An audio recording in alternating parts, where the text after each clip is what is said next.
Donc nous allons retrouver Luc Arbogast d'ici quelques petites minutes. On a juste eu un petit problème technique. Alors, est-ce que Luc va nous revenir d'ici quelques secondes? C'est bon. Ah, on vous entend, Luc Arbogast. C'est bon, on a eu un petit problème technique juste avant le direct. Mais bon, c'est les aléas, ça arrive. Bonjour. Donc bonjour, Luc Arbogast. Donc on a pas mal entendu parler de vous ce matin. Donc, rappelons-le rapidement, vous êtes un chanteur et musicien français, connu pour votre voix de contre-ténor, notamment en ayant participé à la saison 2 de l'émission The Voice et en ayant fait le tour du monde grâce à une vidéo d'une prestation dans la rue qui sera beaucoup médiatisée. Et vous serez en concert ce soir à Sainte-Marguerite de Carouge au profit de la restauration de l'église. Donc là, je pense que les gens qui auraient éventuellement oublié qui était Luc Arbogast s'en rappellent. Mais on va le rappeler puisqu'on a à nouveau un petit problème technique. Alors, pourquoi ça coupe? Alors, attendez quelques petites minutes. Est-ce qu'on va retrouver Luc Arbogast? Je vous rappelle qu'en fait, il est actuellement sur la route. Donc, s'il y a des problèmes techniques, c'est normal. C'est juste que il n'y a pas de réseau. Donc, on va attendre juste quelques instants. J'espère en tout cas que la matinale de ce matin vous a plu, puisqu'on a remis toute sa carrière sur papier. On a pu découvrir de nombreux titres dont certains n'avaient jamais été diffusés, ou en tout cas pas ma connaissance à la radio. Donc je pense que c'était très intéressant pour ceux qui appréciaient Luc Arbogast de découvrir ces titres qu'ils n'avaient potentiellement jamais entendus. Alors, décidément, alors, qu'est-ce qui nous arrive? ça va le faire, rassurez-vous, tout va bien. Luc Arbogast est normalement vivant. S'il y a un problème sur la route, quand même, ce serait dommage que ça arrive en direct. Alors, est-ce que Luc Arbogast est sous un pont actuellement? C'est possible, hein, qui sait?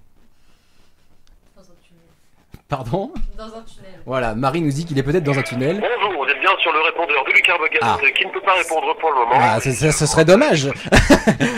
Allô, Luc Arbogast? Oui, bonjour, je viens de passer sous un tunnel. Ah alors, bah, vous comprenez c'est ce qu'on était en train de dire en plus. Alors, je vais vous dire la vérité, en fait, à vous et aux auditeurs. En fait, on est en pleine forêt. Voilà. D'accord. On est en pleine forêt parce qu'on est sur la route pour venir à Sainte-Marguerite. Et donc, voilà, c'est un peu la fête. Là. On est au milieu des champs, des bois. Et oui, on le rappelait. Réseau, On le rappelait justement, vous serez en concert à l'église de Sainte-Marguerite de Carouge ce soir à 20h30. Et on aura l'occasion d'en parler un petit peu plus tout à l'heure. Donc, si vous êtes prêts et que la forêt veut bien nous laisser faire l'interview, on peut commencer si ça vous va. Oui, alors j'entendais le début de l'introduction voilà, c'est ça. Voilà, c'est ça. Je suis bien chanteur français, écoutez mon voix de contre-ténor. Voilà, et C'est juste. j'ai précisé que vous aviez participé à la saison 2 de l'émission The Voice, que vous aviez fait le tour du monde grâce à une vidéo d'une prestation dans la rue qui a été beaucoup médiatisée dans le monde. Et donc en plus on a parlé également du concert, et j'ai précisé que si les gens vous avaient honteusement oublié, là ils se rappellent de vous maintenant et ça fait plaisir. Oui, alors si je peux rebondir sur le fait que les gens oublient, c'est un peu normal, parce que volontairement actuellement je suis pas très médiatisé sur la télé, dans le sens où j'ai un peu la sensation quand même que c'est suspect d'être trop souvent à la télé. Un artiste il doit composer aussi, il doit travailler. Hein. Mais oui, mais c'est ça, c'est pour ça que je trouve ça très intéressant en fait, puisque on voit que vous travaillez plus que vous n'êtes médiatisé, donc j'ai envie de dire, vous êtes presque un vrai artiste comme on pourrait l'appeler, parce que vous composez avant même de venir faire la communication d'un futur éventuel projet, quoi. C'est ça. En fait, à vrai dire, la médiatisation liée à The Voice et à d'autres choses que j'ai faites à la télé aussi, des collaborations avec Brian Joubert ou le concert à Amsterdam sur les chaînes hollandaises, tout ça, c'était même qui était avant The Voice, hein, précisément. Mais c'est une bonne occasion de rencontrer le public, quoi. Mais c'est vrai que mon travail, moi, c'est le patrimoine, c'est l'histoire, c'est la littérature, c'est les concerts en live. C'est très important pour moi. C'est utile évidemment l'outil télévisuel, mais voilà donc. Mais c'est vrai que le monde moderne fait en sorte que quand on ne voit pas la télé, on oublie, on disparaît un petit peu petit à petit. Quoi. Voilà, être proche du public, c'est ce que vous cherchez avant tout. Et donc du coup, on va essayer de reprendre un petit peu quelques éléments de votre carrière, pas toute votre carrière bien évidemment, parce que on en a déjà parlé ce matin. Mais voilà, quelques petits détails, c'est intéressant. Donc tout d'abord, qu'est-ce qui vous a donné envie de vous lancer dans la musique à vos débuts? Alors c'est rigolo parce que j'en parlais hier soir. J'avais une prof de musique qui était particulièrement charismatique. D'accord. Madame Pagliarin, dont j'ai malheureusement oublié le prénom, qui était harpiste dans l'orchestre philharmonique de Strasbourg. et qui était professeur de musique dans mon collège, et qui m'a beaucoup inspiré. On s'est beaucoup attaché l'un à l'autre dans le sens où elle aimait mes influences musicales. J'écoutais Malicorne, comme on l'a dit tout à l'heure, ou Orange ou Castellémis. Elle aimait bien ce côté-là chez moi en cinquième, petit garçon comme ça qui connaît plein de trucs. Et vous n'avez jamais eu envie de faire de l'harpe, justement? J'ai une harpe chez moi. Ah, vous en faites? Voilà. Mais ce que je veux dire surtout, c'est que la musique, ça me tient depuis que je suis enfant. Il faut comprendre qu'on est une famille de très bohème, en fait. Hein. C'est-à-dire que moi, j'ai 2 frères, et mes 2 frères jouent de la guitare dans différents secteurs d'activité, quoi. Et c'est vrai que j'ai toujours eu un harmonica à la main ou un piano à disposition, et qu'on m'a toujours soutenu, hein. Oui, voilà, je pense qu'un enfant qui gratouille une guitare au début, on se dit oh, c'est bien, continue, quoi. Et puis c'est ce qui s'est passé. Oui, en fait, tout simplement, voilà, c'est votre vie, en fait, finalement, la musique. Bah, à vrai dire, j'ai essayé de m'en éloigner. À un moment, j'ai travaillé dans différents métiers. J'étais parfumeur, j'étais vendeur de parfums, j'ai vendu des voitures, j'ai fait à peu près tous les boulots possibles. J'ai même vendu du prêt-à-porter féminin et des sous-vêtements, ce genre de choses. D'accord. Mais voilà, la musique a toujours été présente, et en fait, quand je terminais mon métier, mon travail salarié, eh bien, j'allais jouer devant la cathédrale de Strasbourg, et voilà, c'est le seul métier que j'arrive à tenir dans le temps, en fait. Hein, voilà. Je pense que ma mission sur Terre, elle se situe là, quoi. Et bien du coup, j'ai envie de dire, c'est une belle mission parce que vous arrivez à ravir de nombreux fans. Et justement, avec cet univers qu'on peut appeler de médiéval, alors d'où vient cet univers médiéval que vous mettez principalement sur la plupart de vos albums? Alors, c'est une histoire d'amour, en fait, qui dure depuis ma très prime enfance. Hein. On est vraiment là sur... il y a quelque chose... Je pense qu'en fait, ça a commencé avec la visualisation d'épisodes de Thierry Lafronde, en fait, quand j'étais enfant. D'accord. J'étais absolument fan de Jean-Claude Drouot, j'étais fan de la musique, j'aimais ce caractère en noir et blanc, et pour moi d'ailleurs le Moyen-Âge était en noir et blanc à l'époque, c'était très intéressant. Donc oui, et puis plus tard, voilà, j'ai participé à des spectacles quand j'étais chez les scouts, et c'est vrai que j'avais toujours un rôle de moine ou de troubadour, de bouffon, de quelque chose comme ça, quoi. C'était toujours lié à la cour de l'histoire médiévale.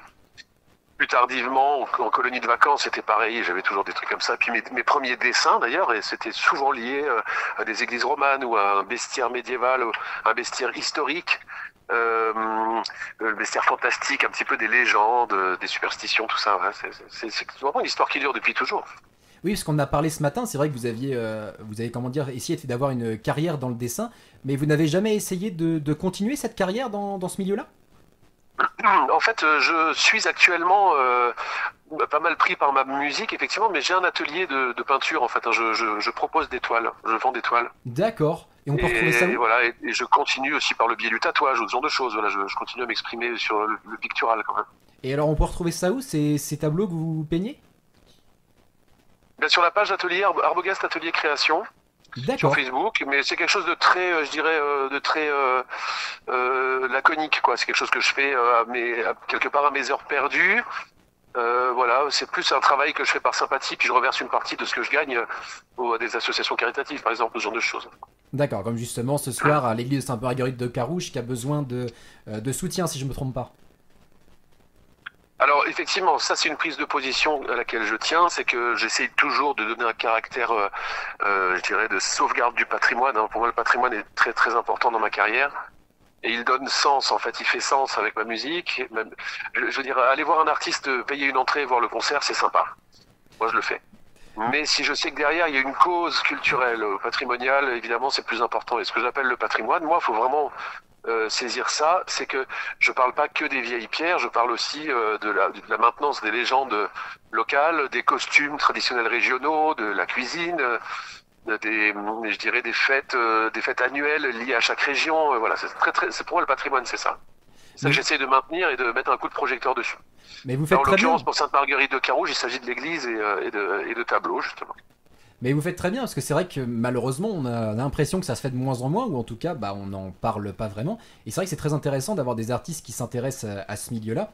Et vous le disiez tout à l'heure, donc du coup, vous avez commencé sur scène à jouer des petits rôles, notamment à 10 ans, dans le spectacle Transhumance.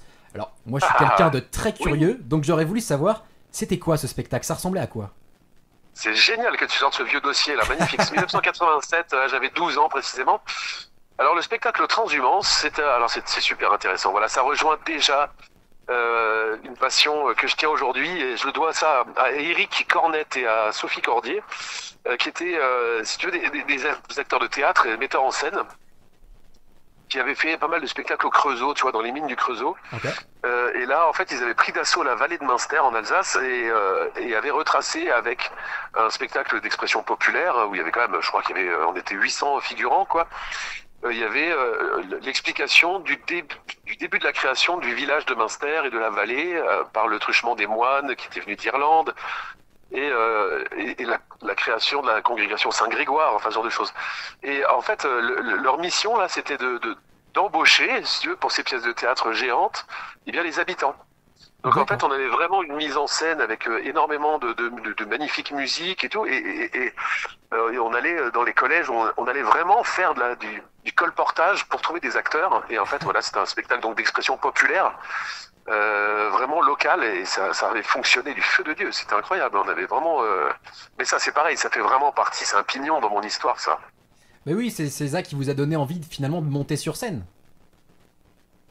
Mais je pense, hein. Ouais, je pense. Par contre, j'avais excessivement le trac, hein. Mais je veux dire, à 12 ans, c'est très. Mais là, je jouais un moine, par exemple, un jeune moine, un aspirant. C'était vraiment taillé pour moi, quoi. Et j'ai vu que vous avez joué également dans d'autres pièces de théâtre, dont Don Juan de Molière. Est-ce que ça vous manque et vous auriez prévu de refaire une pièce de théâtre prochainement? Alors c'est intéressant ça, parce que c'est vrai que ça me caresse le milieu du théâtre, notamment du côté de ma famille. Il y a certaines personnes qui sont acteurs de théâtre à Lyon. J'ai eu envie à un moment effectivement de recréer quelque chose, mais pourquoi pas écrire vraiment une pièce d'influence médiévale, un peu comme un mystère. Vous voyez, je sais pas si vous voyez ce que c'est un mystère, une pièce qu'on jouait devant les cathédrales ou les églises. Ah oui, d'accord, ok, oui, je vois, effectivement. Et c'est vrai que j'avais envie aussi, j'ai été très surpris d'ailleurs, connaissant un petit peu Alexandre Astier, qui me propose pas de jouer dans Kaamelott, par exemple, de faire une apparition comme ça, ou ce genre de choses. Mais effectivement, moi, le fait de jouer à l'écran, quand on tourne un clip, par exemple, c'est quelque chose de très habituel. J'ai la réputation d'être un bon comédien, et c'est vrai que ça me manque un petit peu. Je pense que quand les personnes viennent au concert me voir, ils voient bien qu'effectivement, j'aime ce côté spontané de prendre, de jouer. Voilà, je joue un personnage, je suis totalement moi-même. D'ailleurs, c'est un des rares moments où je suis absolument moi-même quand je suis sur scène, abandonné à tout ça. Mhm. Mais oui, jouer au théâtre ou dans une série ou dans un film ou qu'importe, oui, ça me plairait énormément. Et pourquoi pas écrire, ou pourquoi pas carrément écrire une comédie musicale sur sur un thème particulier. Oui, ça fait partie de mes passions, ça, bien sûr. Alors vous m'avez J'ai niqué, la je crois, capacité de bien retenir les textes en plus, donc c'est vrai que... vous m'avez niqué, je crois, 2 ou 3 questions, ce que je regarde après. On vous a déjà proposé d'apparaître dans une série ou un film genre Kaamelott, mais du coup vous venez de m'avoir juste avant. Mais c'est vrai que je vous verrais très bien dans un rôle dans Kaamelott aux côtés d'Alexandre Astier, et en plus vous nous avez dit que vous le connaissiez, donc c'est vrai que c'est étonnant, puisque bah, c'est vrai que du côté de Lyon, c'est vraiment le milieu de la famille Astier est vraiment théâtral, et vous correspondriez tellement en fait à ce milieu. Donc non, franchement, j'espère que ça arrivera un jour, parce que je pense que vous avez quelque chose. Pour dire la vérité par rapport à Alexandre Astier, je pense que c'est quelqu'un qui connaît ma musique, qui connaît mon parcours, qui s'est intéressé à un moment à mon travail, qui m'a envoyé des messages, qui a communiqué sur les réseaux sociaux certaines petites choses comme ça, quand il était de passage à La Rochelle au même moment que moi, ce genre de choses, on a un peu échangé, mais je pense que c'est quelqu'un qui, comme tout artiste, protège beaucoup, il a tout à fait raison d'ailleurs, de pas ouvrir trop grand les portes et de vraiment passer par un système de protocole. Et je pense que peut-être que quand les choses ne se font pas, c'est peut-être on est peut-être simplement pris en flagrant délit d'humanité en se disant bon écoute, bon, c'est peut-être un peu attendu. Je sais qu'Alexandre Astier aime beaucoup prendre des artistes qui met dans des rôles, mais qui sont pas justement là où on les attend pas. En fait, c'est ça qui est très intéressant. Tu vois, quand il prend Laurent Deutsch pour faire l'interprète Laurent Deutsch, il est capable de jouer à peu près ce qu'il veut, quoi. Si tu veux, c'est pas un problème. Lui, tu lui mets un rôle, il peut tout faire. Il a même joué Colbert, quoi. Tu vois. Bon. Oui, c'est vrai, Donc, vous avez raison. Voilà. Moi, je pense que moi, quelque part, on s'attend à ce que je le fasse, donc par conséquent, ça prend pas à contre-pied, peut-être. C'est une explication que je vois qui me semble rationnelle, quoi. Non, mais vous avez tout à fait raison, hein. Je pense que connaissant l'univers d'Alexandre Astier, je pense que ça doit être ça. Mais bon, on ne sait jamais. Le 2e film est tourné, le 3e film non.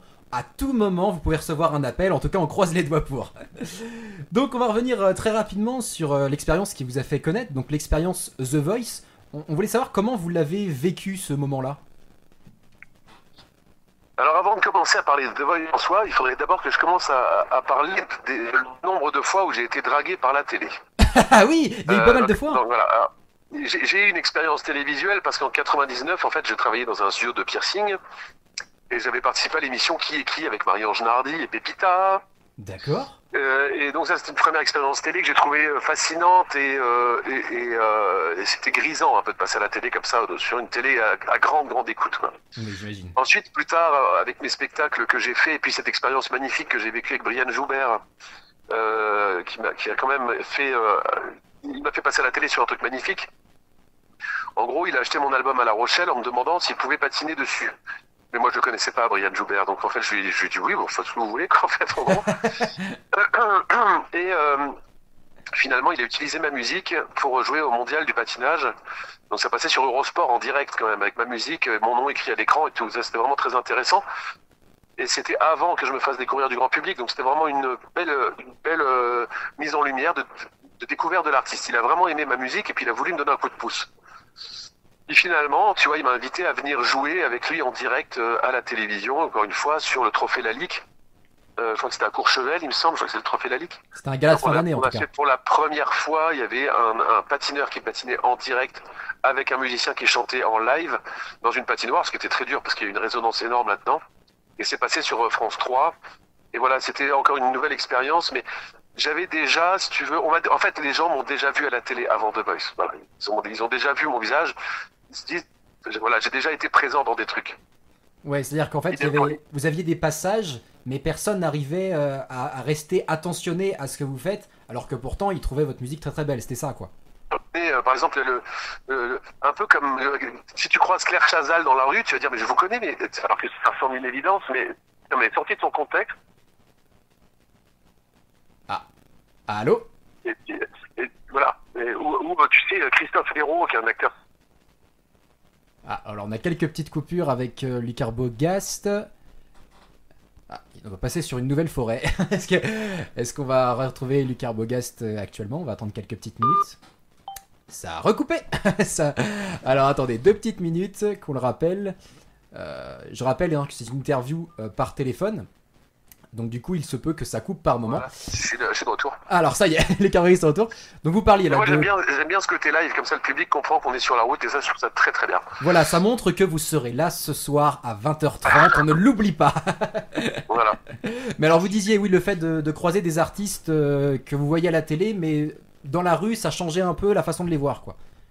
Voilà, c'est ça. C'est pour cette raison que quand je vais à La Rochelle, par exemple, au moment du festival de la fiction télé, ben, les photographes de Paris Match, par exemple, me prennent en photo comme si je faisais partie du festival, alors que je suis que passant et sympathisant.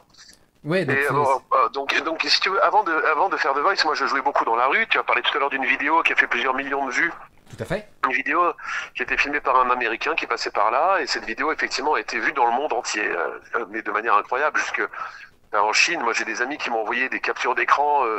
Et, tu sais, il y a des écrans dans les métros à Tokyo, par exemple. Ou à Taipei, et en fait il me disait, tu passes en direct là dans le métro là, écrit en chinois, tu vois, ou en japonais, et voilà. Ça c'est très surprenant.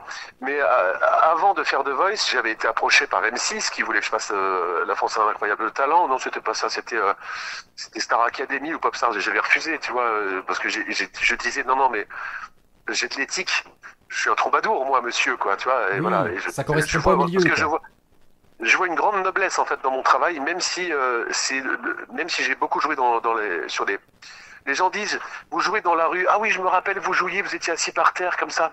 Jamais j'étais assis par terre. Oui, il y a un fauteuil.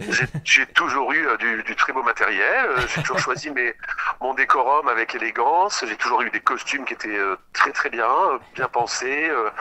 Voilà quoi, je veux représenter un troubadour nomade, une sorte de pèlerin, de moine soldat, comme ça, témoin de l'époque médiévale. C'est ça mon personnage, c'est ça moi en fait.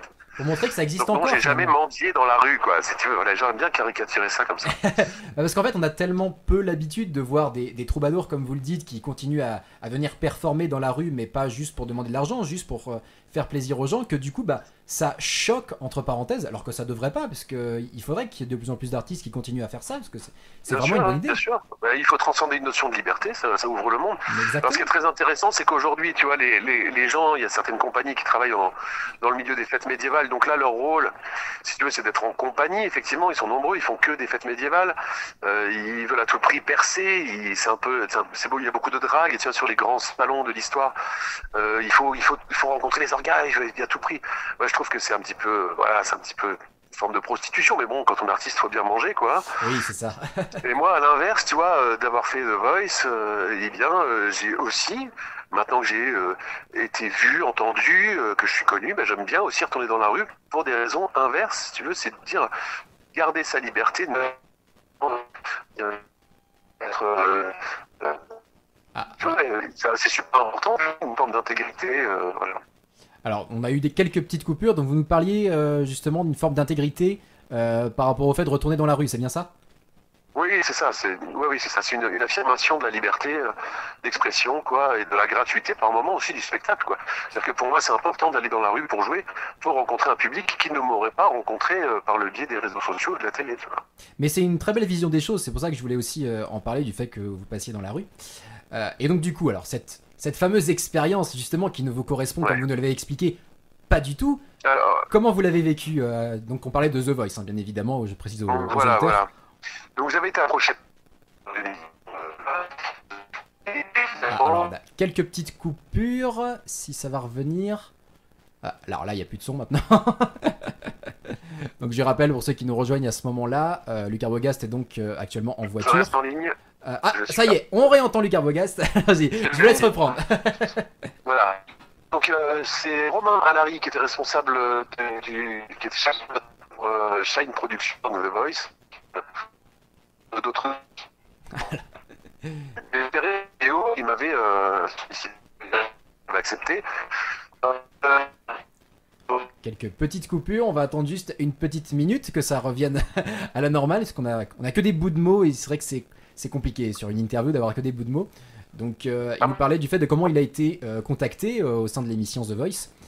Et donc du coup quand on va le revoir, on va pouvoir avoir quelques détails si on arrive à Voilà, est-ce que tu revoir. m'entends? Alors j'entends par petits moments, allez-y essayez de dire 2-3 mots, voir si ça s'enchaîne bien. Non, on ne l'a plus actuellement. Mais c'est les aléas du direct. On s'amuse sur une interview au téléphone. Mais voilà, on aime prendre des risques sur Radio Coup de Foudre et ça qui est intéressant. Je rappelle pour ceux qui ne le savent pas encore que Luc Arbogast, la raison de son interview est entre autres parce que justement ce soir il sera à Sainte-Marguerite de Carouge à l'église pour jouer son nouveau concert en fait qui est lié à un album qui s'appelle Le Chant des Pierres. Et ce sera du coup ce soir à 20h30. Donc hop, ça a à nouveau coupé, on va le rappeler, parce que quand même ce serait dommage d'arrêter l'interview comme ça. Alors, est-ce qu'on vous entend... Bonjour, Oui, Luc Arbogast. bonjour. Oh, enchanté, ça fait plaisir de vous retrouver. Je suis ravi d'être avec vous aujourd'hui sur votre émission. Voilà.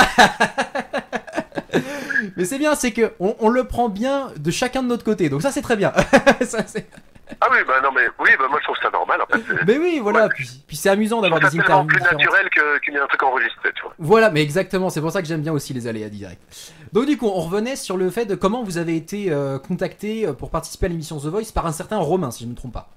Romain Alary, voilà. En fait, il a vu une vidéo de moi dans la rue et il s'est dit, tiens, lui, il serait cool dans The Voice. Donc en fait, cette fois-ci, j'ai accepté au bout de quelques temps.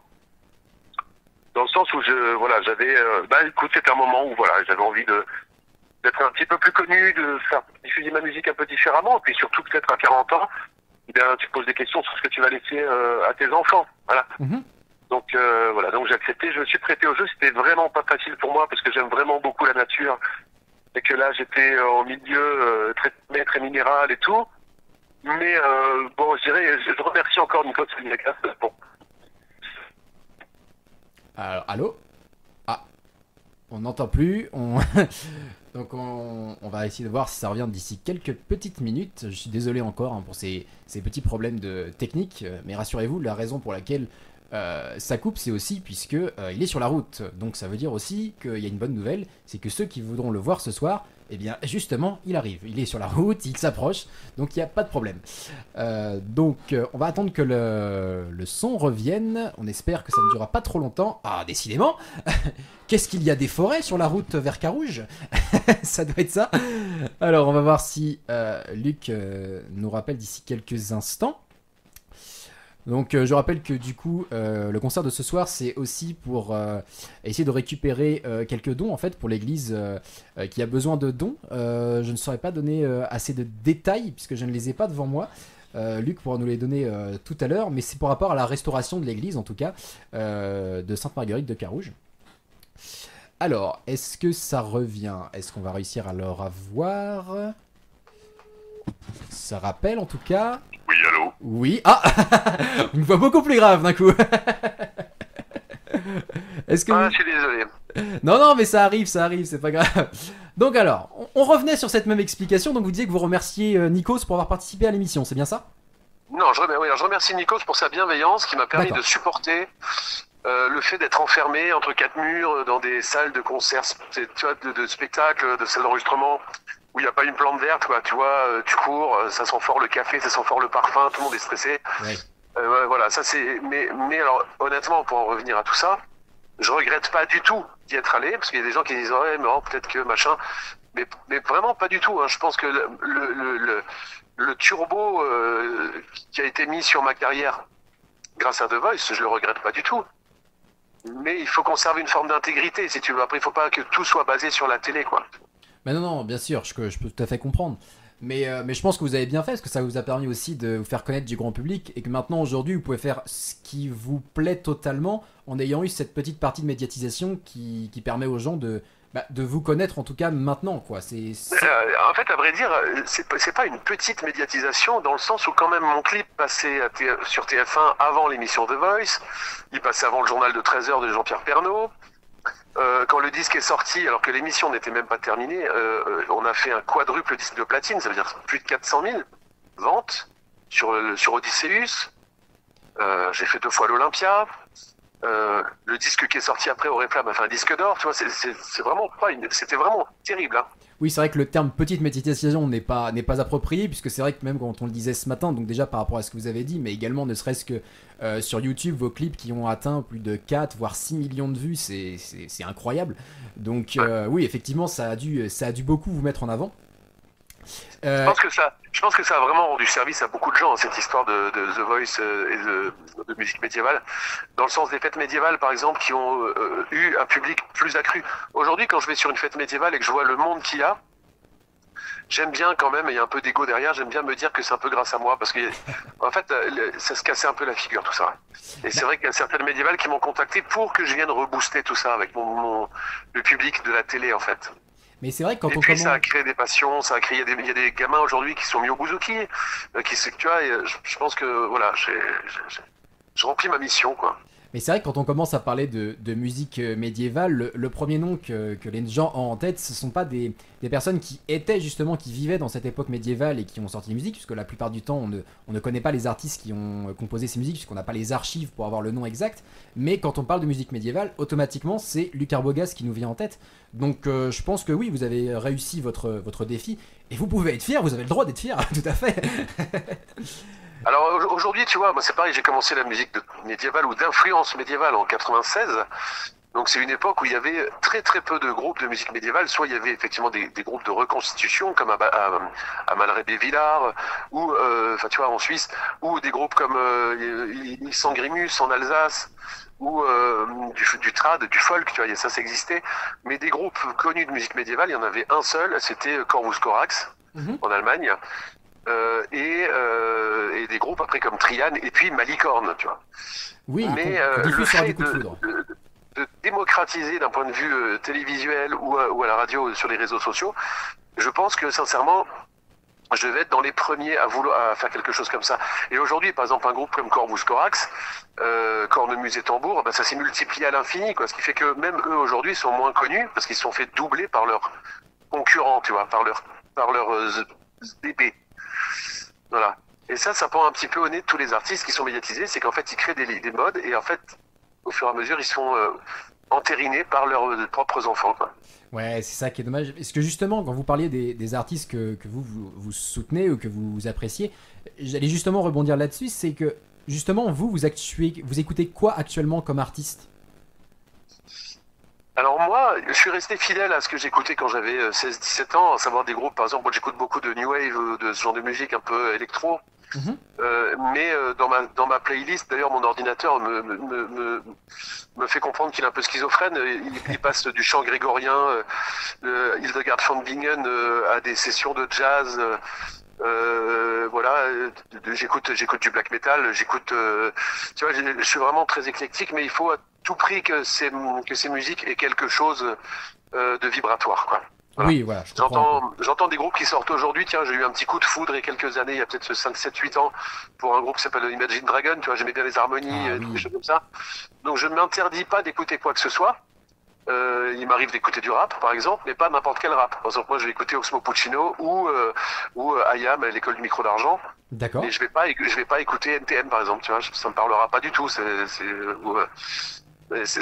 dépend vraiment des orchestrations. Ça dépend vraiment de plein de choses. D'accord. Et donc du coup, j'imagine que est-ce qu'aujourd'hui Jennifer fait partie des artistes que vous écoutez? Alors, tu vois, là, ça va couper, là. Je sais pas ce qui se passe, là, je sens que ça va couper. Ça va couper? Non, je plaisante. Non, Ah oui, ok. mais en fait, j'écoute très très peu de variété, dans le sens où j'ai ce défaut, en fait, que quand quelque chose devient connu, moi, je le boude. Non, mais je comprends. C'est-à-dire que, bon, Jennifer, c'est de la variété, voilà, c'est sympa, voilà. Mais, tu vois, moi, je lisais Le Seigneur des Anneaux étant gamin, mais quand les films sont sortis, je me suis dit, bah non, j'irai pas le voir, en fait. Ah ouais? Parce que moi, je suis un puriste de la première époque, et gna. Ce qui est très con. Donc vous n'avez Parce jamais qu'en été plus- voir les films? Si, bon, autant j'y suis allé, bien sûr, parce qu'il y a que les imbéciles qui changent pas d'avis. Et surtout, ça explique aussi pourquoi je comprends mieux les gens qui m'ont boudé quand je suis passé à la télé. En disant, ah, bah, il a trahi ses convictions, Ah oui, tu vois, effectivement. voilà, donc ça, c'est pour ces mêmes raisons, en fait. D'accord, donc ce que je faisais cette petite vanne, parce que je sais que j'avais lu dans certaines interviews que vous aviez dit que quand vous aviez rejoint l'équipe de Jennifer dans The Voice, vous ne connaissiez pas cette personne, vous ne l'aviez jamais entendue. Donc je trouvais ça assez amusant en fait de savoir si aujourd'hui vous écoutiez, mais effectivement le côté variété est moins votre genre, et je le comprends tout à fait, et je pense que même Jennifer Ouais. ne vous en voudrait absolument pas. En fait, Louis Bertignac m'en veut encore aujourd'hui. À chaque fois qu'on se parle, il me fait comprendre que, après, c'est bien anecdotique, hein, Ouais, mais que voilà, en fait, j'avais choisi Jennifer, c'était vraiment pour rigoler, quoi. ouais, pour voir quelque chose de vraiment Voilà, totalement quoi. différent quoi. C'était drôle de déstabiliser, mais ce qui est surtout très drôle, c'est que le lendemain, j'avais Closer au téléphone qui me demandait mais pourquoi Luc Arbogast a-t-il pris Jennifer? Et le week-end d'après, j'étais en photo dans Closer avec le nom de Jennifer écrit en rose au-dessus de moi, c'était très drôle. Oui, non, mais j'imagine ça doit être très marrant à voir parce que c'est pas du tout ce qui vous ressemble en fait. Donc, du coup, d'avoir votre photo à côté de celle de Jennifer, ça a dû être amusant, je pense, pendant quelques mois. Et C'est un troisième degré complet en fait, hein, c'est ça. oui, voilà, mais je pense que vous avez très bien fait parce que c'est vrai que c'est très amusant à entendre. Donc, très rapidement, on va passer sur le sujet, on s'arrête très rapidement, mais juste pour terminer sur The Voice, vous êtes revenu donc du coup dans l'émission. J'imagine que la production a dû vous pousser pour revenir dans The Voice All Stars. Et malheureusement, et quelque chose qui a d'ailleurs beaucoup choqué les internautes notamment, aucun juré ne s'est retourné. Vous auriez su dire pourquoi ce n'est pas arrivé alors que la première fois les 4 s'étaient retournés? Oui, c'est très simple en fait. D'abord, je dirais que pour la promotion de mes tournées, par exemple sur l'Olympia et tout, j'étais déjà passé dans The Voice Mhm. avec des musiciens, donc on avait joué en direct les morceaux. C'était de la promo pure, comme Claudio Capéo qui passe de temps en temps, ou Kenji, ou Tout à fait. Slimane, ou voilà, on vient faire une prestation comme ça. C'était très dangereux cette histoire de The Voice All Stars parce que j'avais pas spécialement envie de la faire effectivement cette émission parce qu'on avait l'impression que je venais remettre mon titre en jeu quoi. Mhm. Mais en fait en réalité moi je venais faire la promotion de ma tournée quoi. Avant tout Et ça. ce que j'ai trouvé complètement absurde si tu veux c'est qu'on a fait du très très bon travail ce jour-là Ah bah tout à fait. et que Jennifer dit elle fait des petits cœurs avec ses doigts en disant ah super mais je pense tout simplement qu'il y avait quelque chose dans l'émission qui disait bon on va pas reprendre Luc parce que c'est bon les gens le connaissent et c'est ce qui a été dit d'ailleurs. Ta carrière elle est lancée. En gros, qu'est-ce que tu fous là, quoi? Et en fait, moi, j'étais venu montrer ma musique. Mais ce qu'il faut comprendre, c'est que du moment où on est téléspectateur, on devient un peu bébête, et que les gens ont imaginé que finalement, bah, c'était pas bon. Tu vois ce que je veux dire? D'accord, oui, je vois le genre. C'est ce qui est absurde, quoi, parce qu'en fait, le but, c'était pas de concourir. Moi, je déteste la concurrence, je déteste la compétition. Je trouve ça d'un chiant, quoi. Je veux dire, comme le dit Paul Mirabel là. Il y a des gens qui s'entraînent toute leur vie pour arriver 7 secondes avant moi au même endroit, tu sais, pour le 100 mètres. Oui. C'est exactement ça. Pourquoi vouloir être le meilleur et machin et tout, chacun sa part du gâteau. Si ton intention elle est pure, en fait, t'es pas obligé de faire ce genre de choses. Exactement. Moi, Il y a de la j'étais place venu pour juste les montrer artistes. ma musique. Je trouve que le morceau était magnifique sur la pavane Handel. Voilà, c'était.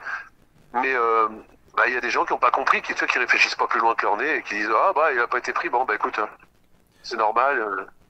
Il y a même un journaliste qui avait dit de toute façon on savait que Luc ne serait pas pris. Ah bon d'accord, ok. Ah bah après on parle souvent de production qui dit que voilà et on sait pas ce qui est vrai, ce qui est faux. Mais bon, de toute façon, moi je pense que le principal c'est justement d'avoir vécu une belle prestation, d'avoir pu mettre en avant votre prochain album et cette reprise d'ailleurs de Handel. Et puis bah voilà, d'avoir pu passer vraiment un bon moment et je pense que vous l'avez passé ce bon moment et vous nous l'avez confirmé d'ailleurs tout à l'heure. De toute façon, je vais vous dire une chose, mon petit. C'est le jeu, ma pauvre Lucette. On prendra bien quelques galettes. C'est le jeu, ma pauvre Lucette. Oui, alors, pour ceux qui ne savent pas et qui n'ont pas eu l'occasion d'écouter la matinale, c'est que Luc Arbogast a une palette de voix très intéressante qui peut passer de très très grave à très très aigu. Et personnellement, c'est vrai, et j'en fais partie, et je m'en excuse entre parenthèses, c'est quand je me suis dit je vais faire une matinale sur vous, j'ai écouté en fait votre prestation que vous aviez fait justement à The Voice, mais sur la version CD et non sur la version image. Donc du coup, je mets la chanson et j'entends une voix aiguë et je me dis mais mince, ils ont pas mis la bonne personne. Alors comment je fais et en fait, non, vous avez vraiment une palette très intéressante de voix qui changent. Et voilà, je voulais vraiment mettre ça en avant pour ceux qui se disent mais il y a plusieurs personnes. Non, c'est la même personne, c'est bien Luc Arbogast. Ouais, c'est drôle d'ailleurs en fait quand les gens m'entendaient jouer dans la rue et qu'ils me voyaient pas. Par exemple, parce qu'il y avait un attroupement autour, ou que voilà, la cathédrale prenait toute sa dimension, ou le palais des Papes quand j'étais à Avignon.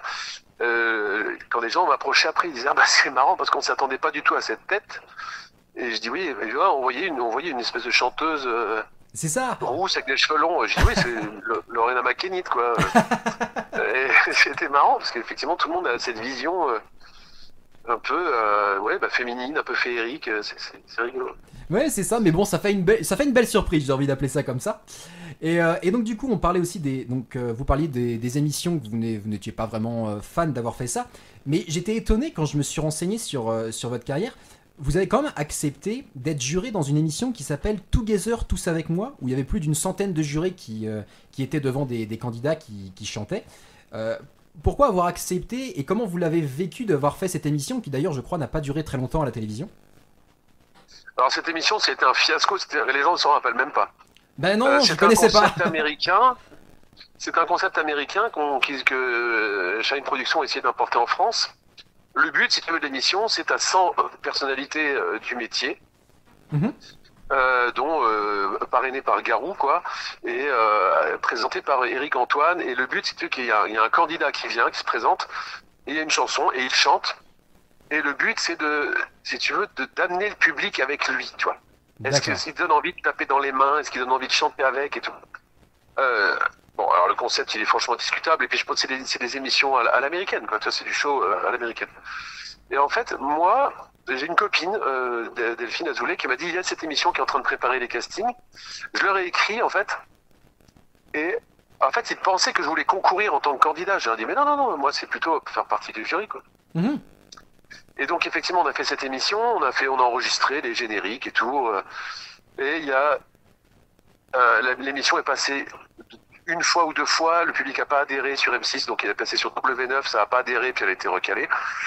Et moi, en fait, je donnais mon avis d'un point de vue en tant que professionnel sur la prestation que j'avais vue. Mais quand j'ai vu qu'en fait, j'étais entouré de gens d'abord que je connaissais pas du tout, c'est-à-dire que les 100 personnes du jury, c'était des gens que je ne connaissais pas. C'était de parfaits inconnus, des youtubeurs ou des transformistes ou des gens mais qui étaient pas que je voyais. Pour moi, c'était pas des stars, quoi. Tu vois, je préfère le dire. Hein, tant pis, je me grille. Hein. Non, il y avait bien Christophe Hérault, justement, avec qui on est devenu copains. Il y avait David Ban, si tu veux, qui a joué dans Notre-Dame de Lourdes, là, tu sais ou dans Notre-Dame de Paris. Tout à fait. Il y avait Damien Sargue. Damien Sargue, oui, qui a fait Roméo et Juliette. Voilà, mais si tu veux, je trouve que ça manquait vraiment d'ambition. Et d'ailleurs, en fait, j'ai dit une phrase dans l'émission et je me suis fait bouger la gueule parce que je trouvais ça nul et je l'ai dit. Voilà. J'ai trop de caractère pour faire ces trucs-là. Mais ça, oui, je pense que c'est effectivement les choses les plus rétrogrades que j'ai pu faire, les moins constructives. Non, des fois, il vaut mieux ne rien faire. Mais après, si tu veux, c'est aussi le boulot des artistes, quoi, d'expérimenter des choses. Bien sûr. Voilà. Effectivement, on parlait de ça, là, tu vois, je me dis, tiens, ouais, c'est vrai, j'ai fait ça. Et d'ailleurs, vous parliez éventuellement de partir sur le cinéma, la télévision, etc. Et alors, j'ai envie de tenter quelque chose. Je sais pas du tout ce que ça va donner, et ça se trouve, je vais me tromper à 100%. Mais, est-ce que je me trompe si je dis que l'un de vos films préférés, c'est Faubourg 36? Comment tu peux savoir ça? Alors, j'ai fait des Alors, recherches. bah là, tu me tires des frissons, hein, ça se voit pas, mais j'ai les poils dressés sur les bras. J'ai hésité Alors, à mettre un d'abord, petit extrait musical et j'ai fait si je me foire, ce serait dommage de me foirer plus quoi. ouais, ouais, j'ai effectivement, alors Faubourg 36, pour moi, c'est un film qui est magnifique. Il est vraiment terriblement bien fait. Il faut reconnaître que Christophe Baratier a une patte très, très personnelle, que ce soit dans Les Choristes ou là dans Faubourg 36. Tout à fait. Les personnages de Faubourg 36 sont justes, c'est vraiment une aventure humaine, ça se passe pendant la Seconde Guerre mondiale, qui est comme une période qui m'intéresse. Moi, c'est vrai que je suis assez fan des films comme Monsieur Batignolles ou ce genre de choses, Oui. des films français un peu qui parlent de ça, ou l'excellent dessin animé qui est sorti qui s'appelle Les Grandes Vacances sur Arte la 5. Ok. Je trouve que en plus dans le casting il y a Nora Arnezeder qui joue parfaitement. Mais pour en revenir à Donadieu, bah écoute, comment parler de Bernard-Pierre Donadieu sans parler sans dire que les gens n'ont pas compris qu'on avait une divinité sur Terre, quoi. Très bon acteur, très bon acteur. Quand tu le revois dans Le Retour de Martin Guerre, ou voilà, ou même dans Le Professionnel, hein, tu vois, Schneider, ou je sais pas comment il s'appelle, c'est un des plus grands acteurs français avec, pour moi, Tiki Olgado, voilà, pardon, pas Tiki Olgado, Tchéky Cario. Oui. Là, c'est des acteurs qui sont souvent dans les seconds rôles, mais qui sont hyper impressionnants, quoi. Donc du coup, alors Bernard-Pierre Donadieu malheureusement nous a quittés, mais si un jour vous auriez la possibilité de tourner avec Tchéky Cario, vous accepteriez direct? Ah oui, complètement, bien sûr. Eh ben en tout cas, Bien sûr. on espère que ça arrivera. Et donc du coup, pour revenir sur quelque chose de totalement différent, alors ça, je suis pas sûr non plus. J'avais entendu dire que d'après les rumeurs, vous seriez un adepte de la musicothérapie. Donc si c'est vrai, j'aurais voulu savoir en quoi ça consistait. Ah, ok. Alors, effectivement, en fait, on pratique hein, la musicothérapie. D'accord. Ça consiste en quoi?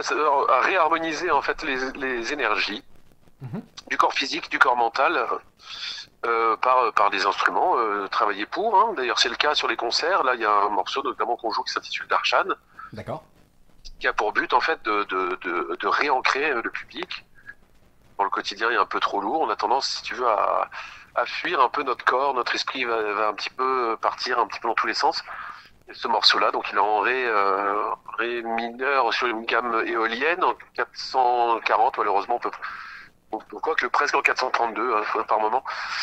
Et voilà, ça c'est un morceau qui est très méditatif et si tu veux, qui apporte des solutions à des soucis liés au rapport corps, esprit, âme, quoi. Ça permet de se vider la Je tête peux pas finalement. synthétiser mieux que ça. Ouais, ça permet de se vider la tête finalement en fait. Ah non, c'est pas se vider la tête. Se vider la tête, c'est plutôt une bonne comédie à la télé avec de Funès, D'accord. Oui. Ok. à base de martiens et de soupe. Non, c'est plutôt au contraire rentrer dans une forme de spiritualité, même pour les gens qui n'ont pas de tempérament spirituel en fait. D'accord. Ok. Quelque chose de beaucoup plus calme mais transcendant. Ouais. Méditatif, réharmonisant. Voilà. D'accord. Et vous faites vous faites pas des cours de musicothérapie par contre? Alors moi je suis censé proposer des stages mais j'étais pas encore prêt, j'ai proposé des stages justement de soins par la musique mais j'ai réalisé que ça prenait pas pour plusieurs raisons. La première c'est que l'époque est un petit peu compliquée par rapport à ça et la deuxième c'est que ma structure actuelle et mon calendrier me le permet pas vraiment non plus. Oui. Mais je me dirige effectivement vers ça. J'aime beaucoup l'idée de recevoir des gens par exemple dans une grande yourte avec des instruments particuliers, que les gens s'installent ou s'allongent.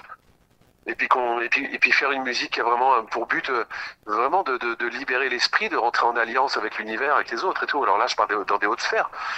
Pour le public, là, je pense qu'on va peut-être le perdre en route, mais c'est vraiment quelque chose de très très beau, ça, et qui se fait énormément dans le monde, quoi. Je veux dire, voilà, il y a ce côté un peu, oui, ça s'appelle Healing Concert, un peu hippie, un peu New Age, hein, voilà. Mais bon, moi, j'adhère à 200%, ça. Non, mais je trouve ça assez intéressant. C'est vrai que ce serait quelque chose de pouvoir se renseigner un peu plus. Je sais pas si dans les alentours de Carouge, il y a des personnes qui font de la musicothérapie, mais honnêtement, j'aimerais beaucoup interviewer quelqu'un qui justement propose des cours pour savoir un peu comment ça se passe un peu plus en détail. Mais franchement, non, vous m'avez donné envie d'en savoir plus, en fait, c'est vrai. Si tu veux rentrer un peu plus dans le détail, ce qui est très intéressant, c'est que moi, pendant des années, sans avoir pour but de faire de la musicothérapie, j'ai appris, si tu veux, l'existence, par exemple, des chakras, il y a déjà, je sais pas moi, presque 40 ans, quoi. C'est bien sûr, ça existe depuis toujours. On le sait en Ayurveda, on le sait dans le travail qui est fait sur les méditations, même le taux vibratoire du corps humain. Mhm. Et en fait, c'est vrai que j'ai acquis pas mal de connaissances dans ce sens. Et les stages que je propose, moi, peut-être bon, pas tout de suite, mais plus tard, peut-être 2025, je le ferai de toute façon. Ça a pour but vraiment d'amener la personne à comprendre comment fonctionne son corps, comment trouver des solutions pour se réancrer quand elle se sent un petit peu mal à l'aise dans une gare, par exemple, s'il y a trop de monde. Comment accepter les vibrations du corps, comment appréhender son quotidien, enfin voilà, c'est vraiment pas que par la musique. Hein. J'ai les connaissances qui sont intrinsèquement utiles pour pouvoir aider les gens aujourd'hui dans leur quotidien à supporter le monde moderne et à réouvrir des portes intérieures et à s'aimer plus, et à plus aimer la vie et à résoudre même des problèmes physiques qui sont liés à leur mental, par exemple, ce genre de choses. Non, mais c'est très intéressant et très beau. Je pense que ouais, c'est un sujet à noter de côté et qu'il faudra qu'on parle un peu plus en détail. Donc du coup, alors là j'ai une petite question. Alors, j'aurais pu être très vexé, mais vu ce que vous m'avez dit par rapport au début de l'interview, j'ai pas de quoi être vexé puisque je comprendrai totalement la réponse qui, je le sais d'avance, va être négative. Mais est-ce que on vous a déjà proposé de faire l'Eurovision ? Oui. C'est vrai ? Oui. J'étais à un moment en lice. Alors j'ai eu la chance de connaître Bruno Berberès, qui est devenu un bon copain. Bruno Berberès, c'est lui qui s'occupe des castings en fait de The Voice. D'accord. Et c'est aussi lui qui s'occupe des programmations de l'Eurovision. Et en fait, oui, à un moment j'étais en lice, mais j'ai pas su proposer le bon morceau. Et puis surtout, j'avais quand même cette appréhension que l'Eurovision, finalement, quand on y passe, à part peut-être là, tu vois, Slimane qui est passé, mais qui a déjà un gros cursus, et puis surtout qu'il y a une production derrière, ça a rentré dans une promotion. Mm-hmm. Tu vois, il est venu faire sa promo à l'Eurovision, c'est très bien. Oui, c'est mais ça. Moi, puis j'ai toujours trouvé aussi que finalement l'Eurovision, on avait perdu. D'ailleurs, je trouve ça dingue, tu vois, quand t'as par exemple Eurovision, bah voilà. T'as le pays, le Danemark, par exemple, et les mecs ils chantent en anglais. Moi, je trouve ça d'un débile, quoi. Je veux dire, chanter en danois, merde. C'est vrai, c'est vrai. C'est ça que j'ai jamais compris. Ça, pour moi, c'est un peu comme tout. C'est un peu comme tout, quoi. J'ai l'impression que tout est un petit peu tronqué. J'ai pas trop. En fait, j'avais envie de participer à quelque chose de grand, mais j'avais peur de participer à quelque chose de tronqué. Oui, je vois ce que vous voulez dire, tout à fait. Accessoirement, j'ai pas trouvé le bon truc à proposer. Voilà, ça s'est pas fait. Parce qu'en plus, c'est pour ça que je vous propose ça, parce qu'en fait, pour en avoir vu pas mal des émissions, ce qui ressort le plus souvent, c'est justement les chansons qui sortent du lot de ce qu'on a l'habitude d'entendre. Et c'est vrai que dans le monde, la musique médiévale n'est pas hyper présente, et c'est dommage. Et c'est vrai que je pense que vous auriez totalement en fait sorti votre épingle du jeu. Mais après, c'est vrai que ça reste encore le milieu de la télévision qui ne correspond pas vraiment à votre univers, et je l'aurais tout à fait compris, quoi. Tu sais, il y a quelque chose qui me dérange énormément dans ce qu'on voit à la télé actuellement. C'est les mises en scène. Quand tu vois les mises en scène, parfois, je vais citer Mylène Farmer, par exemple. Je vais citer, tu vois, comment s'appelle cette petite chanteuse américaine là. Je me rappelle plus. Il y a toujours une mise en scène un peu cultuelle, dark, hein, tu vois. Oui. Qui joue sur l'androgyne à foison, qui joue sur ses personnages cornus, qui joue sur des éclairages, sur ses bruits métalliques, un petit peu comme l'inauguration du tunnel du Gothard là. Okay. Moi, voilà, ce genre d'émission, je peux pas les regarder. En fait. Non, mais c'est la mode, mais je peux pas regarder ça.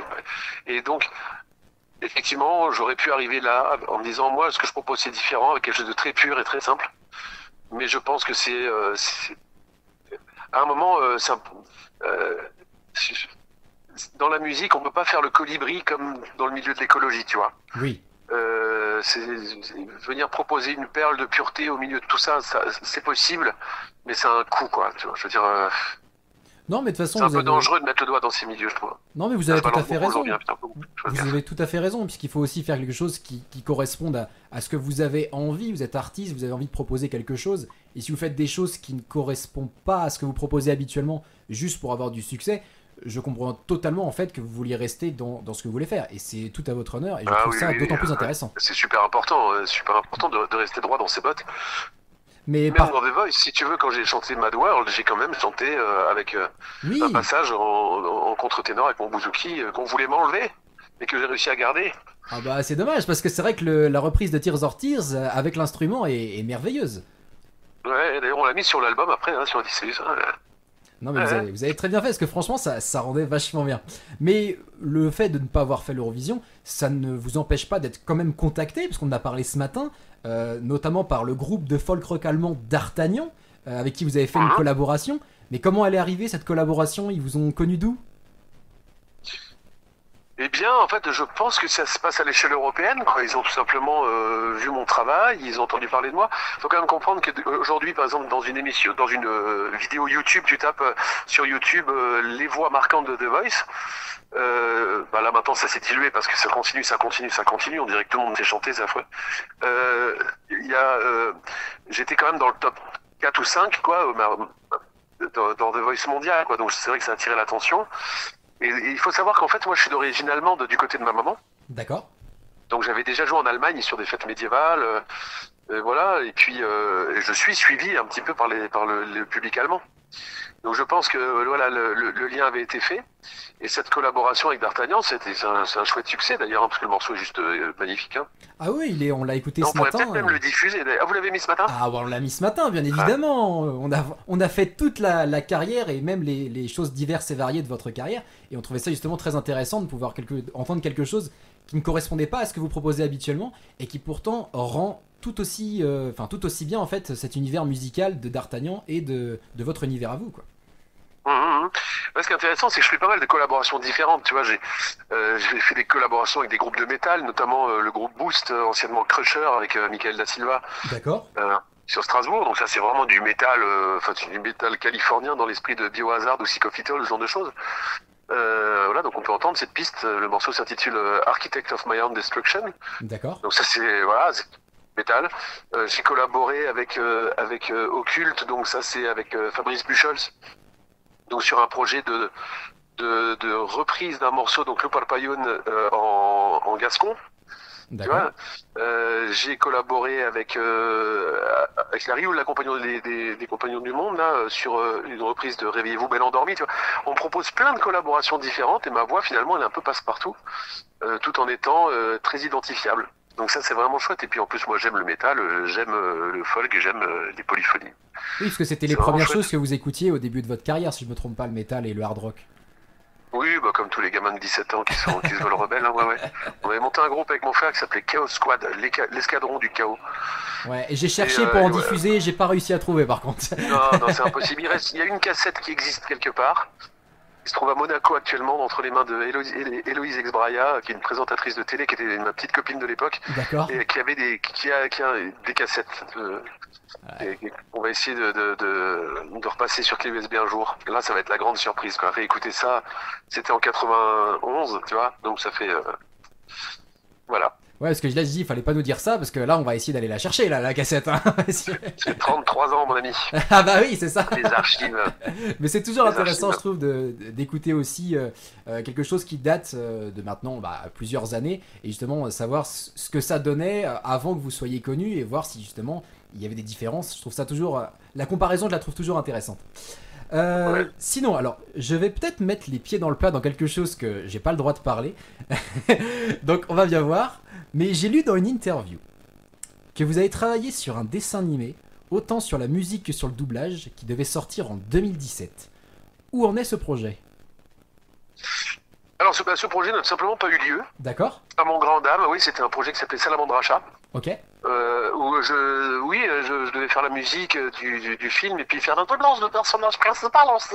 Oh la vache! Mais je sais pas ce qui s'est passé, mais en fait, ça n'a pas eu du tout. Il dit, maintenant, tu passes à autre chose et puis c'est tout. Je sais pas ce qui s'est passé. En fait, le projet était sympa, mais je sais pas, le film n'a jamais eu lieu. Voilà.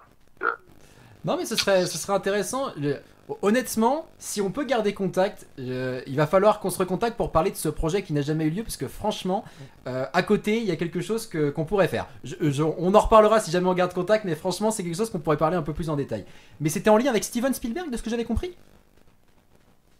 Oui, c'était vendu comme ça, quoi, l'idée, ouais. D'accord, Après, ok. je peux pas trop en parler parce que je sais pas où ils en sont de leur film d'abord, et puis j'ai plus très peu de contact avec la personne qui était à l'initiative de ce truc, à vrai dire. Tu sais, il y a aussi une émulsion. Il faut quand même comprendre qu'à l'époque, on m'a proposé des milliards de trucs. J'étais un petit peu il fallait Luc Arbogast partout, tu vois. Et bah, je disais un petit peu oui à tout, quoi. Voilà, mais et j'étais content. Mhm. Mais voilà, quand les choses se font pas, bah, faut pas se battre contre les moulins à vent. Et puis voilà. Oui, non, faut Et prendre c'est bien. les Je trouve mesures. ça super intéressant aussi dans les interviews habituelles. On parle toujours des grandes réussites, de tout ce qui a été fait. Et là, c'est intéressant qu'on aborde aussi pour que le public comprenne qu'un artiste, il n'y a pas que des réussites ou c'est pas toujours ouais, la grande classe et tout. Tous les artistes ont un moment des trucs qui fonctionnent pas. Hein, et voilà. Mais là, c'est vrai qu'on parle beaucoup de trucs qui n'ont pas fonctionné, mais moi, ça me dérange pas puisque de toute façon, je recherche à être compris par le public et voilà. C'est pas. Mais, je- Ça m'a permis de faire une petite imitation du personnage. Je suis bien content. Merci, voilà. Mais c'était très agréable de l'entendre justement, je m'attendais pas du tout à cette imitation. Mais par contre, on parle aussi de choses qui ont marché, et c'est justement quelque chose avec lequel vous tournez, qui s'appelle le chant des pierres, qu'on va entendre d'ailleurs ce soir à 20h30 à l'église de Sainte-Marguerite de Carouge. Alors, qu'est-ce que c'est le chant des pierres? Alors, le Chant des Pierres, c'est une tournée qui a pour but, si tu veux, de vraiment amener une notion d'histoire et de patrimoine au public, mais c'est pas, si tu veux, c'est pas comme les concerts. Les gens vont dire, par exemple, ah mais la musique médiévale, récital, des écriers de Guillaume de Machaut, par exemple, ça, tu vois, ils ont peur de s'ennuyer, quoi, que ce soit de la musique savante et tout, et ça les ennuie. D'accord. Moi, ce que je fais là, c'est amener des textes déjà qui sont en français contemporain, mais sur le thème médiéval, donc des textes qui sont parfois datés aussi de la fin du 19e ou 17e. Ça peut aller jusqu'à la campagne d'Italie, ça peut aller, tu vois, il y a vraiment, ça traverse un peu les histoires et qui vont parler effectivement des noces paysannes, de la tradition des mariages forcés, de la guerre, de la solitude, des pèlerinages, des descriptifs de retour de guerre, enfin tout ce qui touche à l'histoire, mais amené de manière ludique avec beaucoup de mélancolie par moments dans les morceaux, c'est très très beau. Et puis il y a aussi de la danse, on fait danser le public, on fait chanter. Donc on, Mais le but, c'est que les gens, quand ils quittent le concert, aient la sensation d'avoir passé 1 heure et demie en immersion dans mon univers, en fait, et dans l'histoire où on parle effectivement de, des, de la difficulté de vivre à cette époque-là. Tu vois, voilà, c'est toujours c'est très très complet. c'est toujours essayer de ramener en fait les gens dans cette époque médiévale où on se prenait pas la tête, les artistes ils venaient, ils jouaient en plein milieu, ils faisaient danser les personnes autour d'eux et puis ils repartaient heureux juste en ayant fait ça quoi. Ouais, ça c'est une vision qui est juste, mais il y a un vrai protocole, je dirais, quand même dans l'histoire, dans la musique, dans l'histoire médiévale, c'est qu'il y a des écoles de troubadours, notamment dans les pays cathares, hein, le château de Kiribus, où, si tu veux, c'est très codé, c'est très organisé. Un troubadour peut pas venir comme ça, tu vois, il est attendu, il a une réputation à tenir, il faut qu'il soit totalement intègre, il est testé en permanence sur ses capacités. Enfin, c'est très. La vie du troubadour à l'époque médiévale, elle n'est pas aussi simple qu'on l'imagine. Oui, c'est vrai, mais c'est Le montré en tout- pèlerin, le pèlerin qui joue de la musique, par contre, lui, il a cette liberté la liberté de mourir et d'être pauvre aussi. Ouais, Voilà. mais vous ne vous considérez pas comme un pèlerin, si quand même? Ouais. Si, un peu comme un pèlerin, vous vous considérez? Je me considère comme un pèlerin, oui, dans la vie. J'ai toujours été fasciné par le pèlerinage Saint-Jacques-de-Compostelle que j'ai jamais pu finalement ni terminer j'ai célébré jusqu'au bout parce que pour des raisons que de santé à l'époque. Mais aujourd'hui, je me considère comme pèlerin, c'est-à-dire que je suis né et je vais mourir et pendant tout ce temps-là, je suis en voyage, je suis en pèlerinage, de la même manière que je considère que je suis un étudiant aussi en vie et en histoire, puisque toute ma vie, je peux être étudiant et que je trouve que même, tu vois, là j'approche doucement de la cinquantaine. Non, pas doucement, en fait, j'approche de la cinquantaine. Et l'idée, c'est d'apprendre, en fait, toute sa vie, quoi. Tu sais, je crois que c'est Lao Tzu qui a dit apprenez comme si vous deviez vivre une éternité et vivez comme si vous devriez mourir demain, quoi. Et d'ailleurs, Voilà. vous me l'avez dit en début d'interview, j'étais même très étonné que vous le disiez aussi ouvertement, c'est que vous êtes célibataire actuellement, vous êtes seul et vous le vivez très bien de le vivre comme ça. C'est-à-dire qu'en fait, j'ai pas de chance en amour, à vrai dire. Voilà, j'ai une vie qui est pas facile à vivre pour une conjointe. parce que je suis tout le temps sur la route, parce que je suis quand même quelqu'un de très exigeant dans mon métier, que j'ai besoin de garder mon intégrité. Mais effectivement, oui, alors aujourd'hui, je suis un cœur à prendre, mais la liberté de s'exprimer, voilà, c'est triste. Hein, en fait, je crois que ça fait partie de mon karma d'avoir eu énormément de succès pendant des années avec la gente féminine, mais d'être effectivement mal loti, quoi. Voilà, j'ai une mission de vie qui est pas facile, quoi, dans la vie de couple. C'est pas facile d'être en vie de couple avec mon métier et avec je dirais mes aspirations, quoi. Voilà. Mais votre amour reste la musique finalement. Pardon ? Votre amour reste la musique finalement. Oui, alors ça c'est ma mission de vie. Moi, mon amour c'est mes enfants. Moi. Ah oui, c'est vrai. Vous avez 2 enfants ? Oui, j'ai 2 garçons. Alors, j'aime intensément, et voilà. Alors à quand justement un trio avec Luc Arbogast sur scène avec ses enfants ? Est-ce que ce serait quelque chose qui serait possible un jour ? Alors moi je suis pas contre une collaboration avec mon grand, parce que le petit il a 7 ans, ah oui. Mon petit bonhomme, et lui, bon, c'est qu'il fasse de la musique avec moi. Mais mon grand par contre, lui, alors je suis sorti, il y a peut-être un peu de vent. Le grand, lui, il travaille dans le milieu de la musique électronique, et c'est vrai que ça m'éclaterait bien qu'on fasse un duo, ouais, ça serait très bien. Bah en tout cas, d'ailleurs, j'ai monté un projet qui était très intéressant, que tu peux trouver sur YouTube en partie. C'est un projet qui s'appelle Médiéval Trans des Nations. D'accord. C'est un projet auquel je tiens énormément, en fait, où je joue en temps réel des musiques médiévales sur des rythmes électro. À danser, quoi. Voilà. Ah, et tu peux trouver ça si tu tapes Médiéval Trans des Nations sur YouTube. Tu as un extrait, notamment au château à Amboise, au château Gaillard. Voilà, on avait fait une grande soirée comme ça de musique électro. Ça fait partie de mes envies aussi, quoi, de faire danser les gens sur de la musique trans. Ah, donc faudra aller voir ça. Alors du coup sur votre chaîne YouTube, j'imagine, Luc Arbogast. Non, tu vas sur YouTube, pas sur ma chaîne. Moi, j'ai pas de chaîne YouTube personnellement. Je sais pas. Je suis nul en informatique. Je sais pas gérer tout ça. Bon, en tout cas, sur YouTube, on ira chercher. Vous pouvez rappeler le nom juste une fois ? Médiéval Trans des Nations. Voilà, Médiéval Trans des Nations. On ira voir. Et puis, si vous voulez, avant qu'on diffuse éventuellement à la radio, si vous voulez chercher vous-même, n'hésitez pas. Donc, on revient très rapidement sur le Chant des Pierres. Alors. Par contre, vous annoncez que ce sont des titres d'un album, mais l'album n'est pas sorti. Est-ce qu'on va entendre parler de la sortie de cet album prochainement ou c'est pas encore pour tout de suite ? Alors en fait, je veux pas embrouiller le public qui nous écoute, mais il y a plusieurs tournées en cours. Il y a le Chant des Pierres que je vais jouer ce week-end là, donc chez Sainte-Marguerite de Carouge là, ce soir, et demain à l'abbaye de Clermont à Olivet. Par contre, l'autre tournée, c'est Via Antica, où on est vraiment dans un travail de création d'hymnes et de mise en valeur du patrimoine directement historique, quoi. On joue dans les lieux historiques, quoi. D'accord. Et ça, c'est une autre tournée. En fait, c'est cet album-là qui est sorti. Mais on peut retrouver sur le Chant des Pierres des choses. C'est-à-dire que là, le Chant des Pierres, pour le public, pour acheter l'album, je crois qu'on en a encore. C'est un peu dévalisé sur les albums, je préfère le dire quand même. Donc voilà, c'est des titres qui sont en commun, quoi. Voilà. D'accord, mais en tout cas, ça peut être récupéré du coup pendant les concerts, vous en vendez ? Alors je donne toujours rendez-vous au public après les concerts pour une séance de dédicace, parce qu'en fait, je trouve que c'est le moment où on rencontre vraiment les gens. Et puis voilà, j'ai besoin de cette humanité, donc voilà, on fait une séance de dédicace et les personnes peuvent acheter les albums à la fin du concert. Oui, c'est systématique.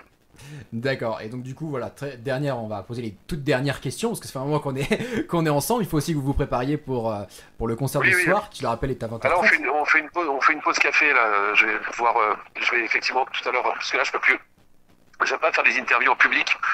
Là je vais rentrer dans la station service tout à l'heure. D'accord, donc du coup on va arriver vraiment sur les 2 dernières questions. Alors donc l'avant-dernière question, juste pour vous, ce serait quoi le plus gros projet que vous avez en tête ? Est-ce que ce serait un film, spectacle son et lumière ou autre ? Le plus gros projet que je pourrais avoir en tête, ça c'est une bonne question. Ça serait, je sais pas. On m'a proposé de jouer aux États-Unis, dans l'Oregon, il y a quelques années, sur un festival. Le plus gros projet que j'aurais en tête, ça serait, ça serait de monter une résidence en fait dans un château et de faire venir le public dans cet endroit pendant une dizaine de jours, par exemple, une quinzaine de jours. D'accord. Mais j'ai des projets plus concrets, par exemple simplement de jouer aux Francopholies à La Rochelle, tu vois, c'est la ville où je suis né. Oui. Bon, malheureusement, j'ai encore jamais joué. Et ça, voilà, j'attends toujours que les portes s'ouvrent sur ce festival-là. Voilà, c'est des idées assez simples en fait finalement. Mais moi, pour moi, l'apogée de ma de ma carrière, ça serait un concert. Tu vois, j'avais pensé à jouer à Stonehenge, j'avais pensé à jouer à la Muraille de Chine, à Pompéi, comme Pink Floyd. Tu vois, c'est des endroits comme ça que j'aime, tu vois. Ou tu vois, j'ai eu la chance avec Viantica de faire vraiment des concerts magnifiques dans des châteaux historiques. Avec là, j'ai une super boîte de production qui s'appelle Rio de Production. Et là, on fait des concerts, tu vois, pour les 800 ans du château de Dourdan. On a fait Saint-Antoine-l'Abbaye. Voilà, c'est des endroits qui sont vraiment magnifiques, quoi. D'accord. En fait, moi, tu vois, ma carrière, elle me convient bien, là, à son rythme, là. Elle me convient bien. Oui, mais de toute façon, on n'a pas besoin d'avoir de gros projets ou de petits projets, on a juste des projets et vous nous proposez justement des choses très intéressantes et c'est pour ça aussi que j'avais envie de savoir quels étaient pour vous en fait vos prochains projets, mais ça reste tout aussi bon, bien évidemment, je trouve ça très intéressant.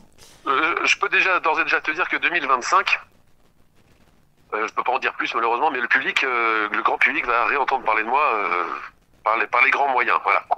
En 2025 par les grands moyens. Oh oui. D'accord, Voilà. alors, ça laisse un suspense que j'aurais pas voulu entendre parce que là ça va me tourner toute la journée. Voilà. Donc on va retrouver Luc Arbogast en 2025 avec les grands moyens visiblement. Et donc du coup dernière petite question, donc j'imagine qu'il y a des artistes qui nous écoutent potentiellement ou des personnes qui ont envie de se lancer dans le milieu. Alors je pose souvent cette question là en fait aux différents artistes que j'ai réussi à interviewer, c'est quel conseil vous donneriez à un jeune artiste qui veut se lancer dans la musique mais qui n'ose pas? Alors, moi qui suis autodidacte et qui n'ai jamais pu lire une partition, je dirais d'abord à ces personnes d'être hyper attentives aux opportunités. Et surtout de rien lâcher. C'est-à-dire, des fois je vois des jeunes comme ça qui sont musiciens, mais qui sont dépendants des formations dans lesquelles ils jouent. Tu vois, ils jouent dans un orchestre, par exemple, ou ce genre de choses, et puis ils font que ça. Moi, je pense qu'aujourd'hui, on peut prendre le risque d'essayer de se produire. Tu vois, dans une fête familiale, peu importe, y a énormément de talent chez les jeunes et de rien lâcher, mais surtout de voyager avec un instrument sur le dos. Je pense que ça, c'est la base. Moi, quand j'avais 16, 17 ans, 18 ans, j'allais au camping dans la ville où je vivais avec ma guitare systématiquement sur le dos. J'étais soudé à mon instrument, quoi. Et c'est comme ça que j'ai appris et je crois que c'est vraiment important de faire corps avec son instrument, de le connaître suffisamment bien pour pouvoir tout faire. Et ensuite, je dirais de pas perdre des opportunités, c'est-à-dire d'être constamment attentif en fait à ce qu'on nous propose et surtout de pas faire trop de concessions par moment aussi, de pas de conserver sa cellule intérieure, quoi, vraiment de pas se prostituer, quoi. Ouais, Faire les choses avec le cœur et avec profondeur d'âme. Rester fidèle à ce qu'on veut transmettre au niveau de la musique. Exactement. Voilà, c'était les conseils de Luc C'est bien. Arbogast, j'espère que ça vous a C'est donné bien envie. comme mot de la fin, ça. Hein. Ouais, je trouve, ça termine bien.